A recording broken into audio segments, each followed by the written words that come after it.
మన దేవుడు ఎవరో? సామర్థ్యము కలిగిన దేవుడు. కాబట్టి ఒకవేళ నేను అంటా ఉన్నాను, ఇక్కడ కూర్చున్నటువంటి మనలో ఏదైనా బలహీనత కలిగిన వారుగా ఇక్కడ కూర్చున్నాం అనుకోండి, మన దేవుడు ఎవరో? శక్తిమంతుడు. మన దేవుడు ఎవరో? బలమిచ్చే దేవుడు. కాబట్టి బలమిచ్చే దేవుని దగ్గరకు వచ్చిన తర్వాత, నా దేవుడు బలవంతుడు, నేను బలవంతుడని. నా దేవుడు బలవంతుడు, నేను బలవంతుడే. నా దేవుడు శక్తివంతుడు, నేను శక్తివంతుడనే అని నీవు నోటితో చెప్పగలిగినప్పుడు ఆ మాట నీకు బలాన్ని చేకూరుస్తుంది, ఆ మాట నీకు శక్తిని చేకూరుస్తుంది, ఆ మాట నీకు ఆరోగ్యాన్ని ఇచ్చేదై ఉంది. ఇప్పుడు మన మాటలో శక్తి ఉంది. చెప్పండి ఈ మాట. నా మాటలో శక్తి ఉంది. మనం మాట్లాడే మాటలో శక్తి ఉంది. అందుగురించి ఇతడు అంటున్నాడు, షడ్రకు మేషకు అబేద్నెగోలు అంటా ఉన్నారు, ఏమంటున్నారు?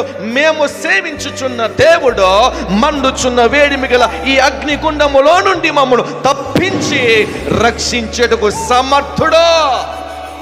ఎంత పవర్ఫుల్ స్టేట్మెంటో చూడండి, ఎంత అద్భుతమైన స్టేట్మెంటో చూడండి.